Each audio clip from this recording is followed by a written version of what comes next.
Located over 2,200 miles off the coast of Chile, one of the most isolated places in the world, we have Easter Island, where the mainstream history tells us that the island has over 1,000 stone-carved massive heads, averaging 13 feet in height, that we are told were probably carved to commemorate important ancestors from around 1,000 years ago.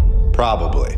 Maybe. And I probably have some questions, and we're probably gonna shred this narrative. When self-proclaimed experts, people that were not there, just like you and me, these experts disagree with each other on when the island inhabitants first reached the island, while many in the research community think that they arrived in the year 800, 1,200 years ago. But the 2007 people think that they arrived in the year 1,200, 800 years ago, when those people in the 800s were, of course, master stone carvers out in the middle of the ocean, just to show appreciation to their ancestors, which we all do today, of course.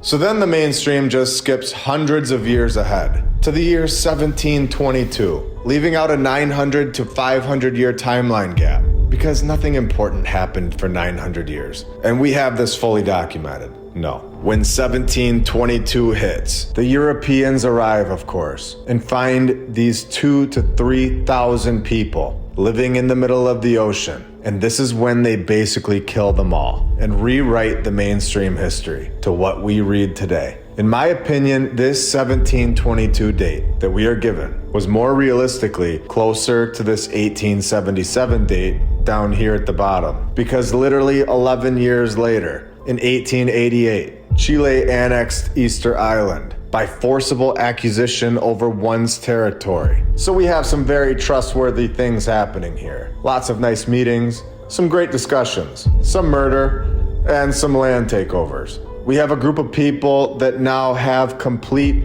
and total control of the narrative. That seemed like a great bunch. A group that we should fully trust and go the extra mile for. And giving this answer would give you an A on your college social studies exam. It would also be ridiculous in the real world when we can clearly see that they have 100% drilled a lie regarding Easter Island into our heads since 1888. And this is when we take it up a notch. When in 2020 until 2022, for 2 years, they shut this place down to the public. Nobody could go in there for 2 years. And then from August to October, just 2 months after the island was reopened to the public, a forest fire burned nearly 148 acres of the island, causing irreparable damage to the stone statues, where a random arson is suspected, but will forever be a mystery. 2 months after they opened it back up,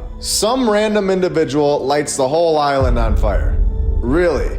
And we have no idea who did this? What are the odds of that? Also, how much of this place is really something that can be ignited? These stone structures that are most likely bigger than we can see and just buried under the ground. And this fire doesn't make any sense at all when thinking logically, because they tell us that the fire was in an area where several hundred of these stone structures were, as well as the stone quarry, where the stone used to carve the sculptures is extracted, lighting a bunch of stone on fire.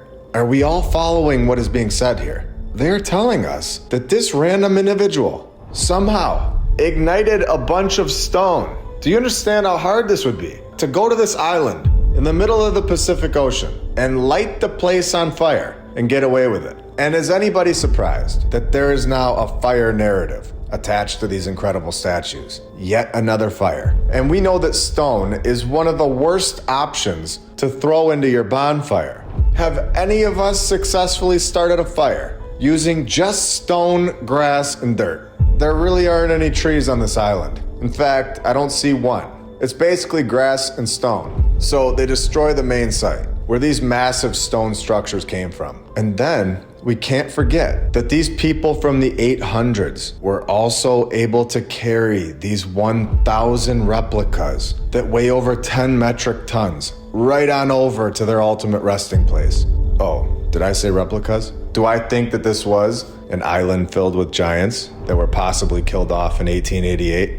Where we have clear evidence of the mud flood, even on a random island in the middle of the ocean, where it seems like a layer of dirt was thrown over the top of the entire map that we live on. Like the oceans rose up and brought mud with it, with the waters then going back down, but leaving the mud behind. And we have seen this all over, including in our Boots on the Ground playlist. Speaking of maps, are you ready to see this map that I found? A map from the Chilean government in 1870, with additions and corrections 16 years later, when we all know about Tartaria at this point. A land that none of us were taught about in our mainstream history classes growing up. Right here on Easter Island, right next to this bay, we have Tatara.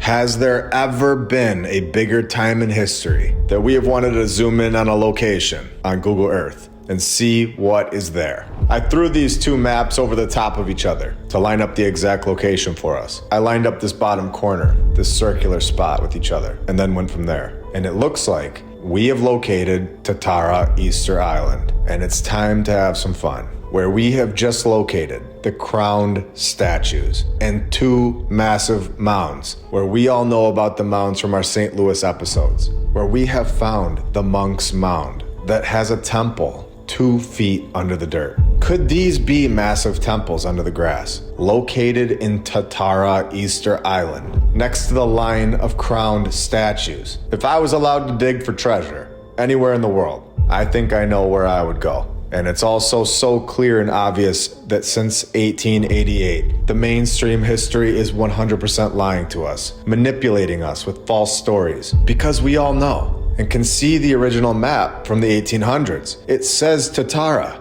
and now, of course, it's no longer named that. In fact, they changed the names of every single one of these locations in the last 150 years. What was wrong with the original names? Well, they gave away too many clues, where we also have Matu Tantara, and we know that this is where Tatara Easter Island is located. We just saw this spot on Google Earth, 150 years later. Let the mainstream narrative get their hands on a story, and now it's called Enakena Beach. So we have proof of history being rewritten in the last 150 years. Total manipulation, where they tell us that this was the first replica to be raised back into place by using those incredible wooden levers in 1955. Back into place. What do you think they did with possibly the most important part of Easter Island before 1955, where they have 7 of these replicas and 2 of which have deteriorated? Or in other words, and in my opinion, 2 have been destroyed. It's an unusual location for Easter Island, where it is one of 2 locations where there is a sandy beach. This is a clear indication that this location of Tatara was the main location of the island, a port, where these individuals were able to come and go to and from the island. The rest of the island is a rocky coastline, meaning that these were most likely man-made beaches. And this sentence is a clue for us to dig deeper, where they say that islanders read from these rongorongo boards, where we have located possibly something incredible. These were seized, and most of these tablets were lost or destroyed in the 1860s. Unbelievable. And at this point, the mainstream narrative is on the ropes. This is so in your face that we have been manipulated and completely lied to. Our mainstream history is 100% fabricated and controlled, destroying the writings in the 1860s, when at the exact same time, we are told that in the 1860s, this was when the population of Easter Island was depleted, and the Chilean government annexed the island 20 years later. Incredible, where we get a tale of their destruction. And remember, this story is most likely complete nonsense, but it says in 1868 that the Bishop of Tahiti was given the wooden boards covered in this hieroglyphic writing, and none of the natives were capable of translating the writing.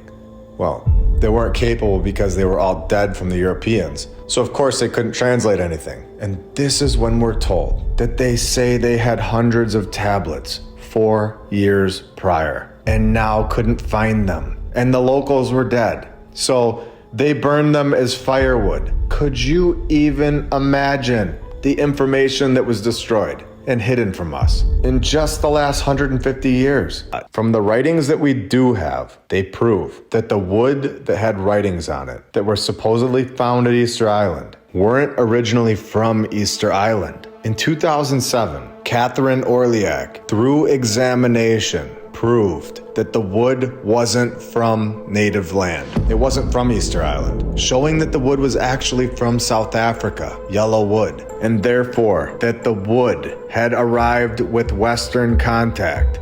And this means, in my opinion, that these are just fakes. They are literally a bunch of children's scribbles to try and trick us into thinking that they were primitive cavemen that accidentally made some massive stone carvings and then go over in the corner and draw like a 2-year-old. When I guarantee you that the originals that were burned in yet another fire were elaborate and gave away a history, a lot of knowledge that isn't being shared with us or with our future generations. I think that in the future, whenever you are told this tale of hieroglyphs from an ancient civilization that look like they drew it with their left hand and with their eyes closed and blindfolded, you should be very careful believing that as factual information. Being able to carve massive stone structures perfectly over and over, but they can't draw it on a piece of paper. We all understand in architecture, before a building is created, even a small house, before it's here physically, we have to first draw it up. If you can't draw, the building or the house isn't going to turn out any better. Drawing like this and then knocking out 1,000 of these is not logical thinking. That does not add up. So we know at this point that the real Rongarongo texts, the true ones, are not being shown to us. And I bet they didn't actually burn them in a fire. I bet you they still have them. Oh, and one more thing about the 1860s. After they wiped these people out, they took one of these replicas back to London, where it has been described as a masterpiece. Yet they supposedly draw like 2-year-olds, where the name was given to it by the British crew that took it, translating to stolen friend. Incredible. And it's time for possibly the best part, and to tie this whole thing together. Here we go. I have located an article from the 1964 Oregon State Daily Barometer, uncovering some information that should make this episode one to remember, where we know that the Tartarian Empire was located in Central Asia, and we also see this on many maps, where we also know that Easter Island holds possibly the most important part of the island, named Tatara. And then we have this article from 1964, where it reads that Easter Island has caused worldwide disagreements over its origins of people. Some experts believe they came from Asia, which would tie them directly to Tartaria, which I normally don't agree with what the self-proclaimed experts have to say. But the article goes on to give us a second option of where these people came from, where the others claimed that South America was where they came from 1,000 years before them. And we all know which narrative was chosen to be taught to us today, and it wasn't the Tartaria connection one. Now, both may be false, but one connects the story, and that's the same option that was left out of the storybooks that we are all taught today. And we're about to expose something that is 100% not shown to us in the mainstream history. A place that 99% of us have never heard of. That's in an article from over 100 years ago. And this is when the article tells us that when these were first discovered, they appeared to be heads above the ground. However, after excavation, some were found to measure 40 to 50 feet long, or taller than a 4-story building. And somebody was asking the right questions in 1964. When they ask, how were these carved, transported, and erected on a secluded island without metal or trees? And I think we know now that there was a much more advanced, most likely, much bigger group of people that were here before us. And I don't believe it was that long ago. 50-foot tall giant statues, over 1,000 of them, and in my opinion, replicas. Absolutely incredible stuff. And this goes even deeper, where a 1925 article from the Courier Journal gives us a map of a massive land called Mu, where have any of us heard or seen a land called Mu. And it says the map is showing the supposed position and extent of Mu, after Hawaii and Easter Island had been separated from it, where people migrated to Mexico and over to Asia. It also goes on to say the crosses on the map are the locations of stone monumental remains of the land of Mu. Okay, so we definitely know that there was more land here. And this is about to get really interesting. When it reads, in this land of Mu, according to Colonel Churchward, this was the Garden of Eden, the spot where Adam and Eve of mankind's beginnings lived. Now it tells us that this information is coming from ancient tablets, where he and an East Indian temple custodian have succeeded in translating, and this all coming to us in 1925. So 7 years later, in 1932, we have the San Francisco Examiner also mentioning this continent of Mu, giving us another map. Now, whether we believe that this continent was real or not, this is still information. When I find something that could give us clues for the future, I am not going to withhold it from everyone. That being said, this would make a lot of sense, since there is a massive amount of space between the Americas and Asia, Australia, in the Pacific Ocean. If this land was there, I don't believe that it was 13,000 years ago like they're telling us. I would say it's much closer to our timeline, and possibly sank when the mud flood worldwide took place. And this would definitely explain why they are finding these massive stone structures and pyramids under the water, and would explain where the Mayans came from and why they have stories regarding the destruction of Mu. And in this article, it goes even deeper into this narrative, where it tells us that this colonel went to central India and met with a high priest in a temple school monastery, where the priest in the 1800s showed him some extremely ancient tablets, which had been hidden for thousands of years in the temple vaults, proving, in my opinion, that these groups of people hold the knowledge. They know our true history and are 100% hiding it from us. The mainstream history that we are all told today, in my opinion, is a totally different narrative than what really took place here. And within this same article, we are told that an American archaeologist discovered in Mexico the ruins of 3 great cities. The city was covered with a foot of earth. And at the bottom of the article, saying that it was destroyed by a flood, showing more evidence of a worldwide mud flood, like we have mentioned. And we all know about Plato and how he mentioned the land of Atlantis. So I went and found a final article for today, an article that may give us a much clearer idea of where Atlantis really was and what it was really called. An 1899 article predating the 1925 article by 26 years from the St. Louis Globe. As we zoom in on this paragraph, we can see that it says that a doctor has spent 12 years in Yucatan studying the Maya language and digging among the ruins, where he has made some famous finds, where he says that the Mayans had the original Isis, the original Osiris, and the original Sphinx. They had a highly developed language before Sanskrit, where the Mayans lived in splendor, long before and long after that strange land, the land of Mu, which Plato has called Atlantis.